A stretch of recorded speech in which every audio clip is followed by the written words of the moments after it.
This is for U12 Special. It comes out of the Kinematics Dynamics SAC trial number 1, question 5b. Okay, so now we have coefficient of friction between the rough plane and the 7 kilogram mass is this. So mu equals 0.106. So I've got my 7g, that can be broken into two vectors. That's 30. So it's going to be 7g sine 30, which is 7g on 2. This will be root 3 7g on 2. I'll have a normal vector. I'll have some tension in the string T, and I will have T, and I'll also have 3g over here. Now, the coefficient of friction, okay, the 3 kilograms are at rest, so acceleration is equal to 0. So, show that the 7 kilogram mass is not at the point of moving down the plane. So, what that means, it's not on the point of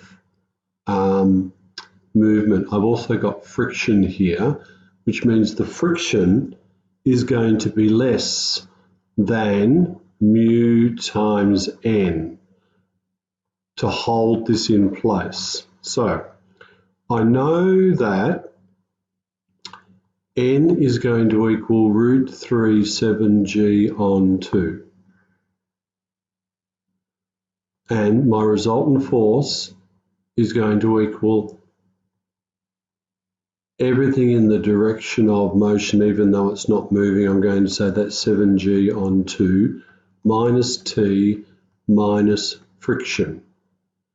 And looking at this back one here, I've got 3g and I've got t, and the resultant force will equal t minus 3g. The resultant force is 0, therefore t equals 3g, which means I've got 0 equals 7g on 2 minus 3g minus f, which means f equals 7g on 2 minus 6g on 2, which is g on 2. My friction is g on 2.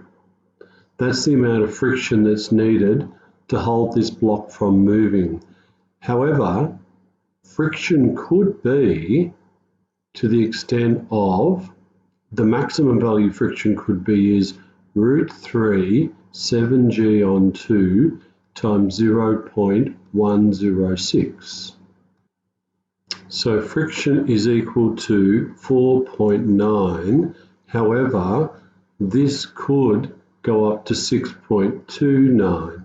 Therefore, it's not at the point of moving, because it's nowhere near the point of moving, because the friction is only 4.9 newtons and it has the capacity of being up to 6.29. So it's not at the point where it's about to move.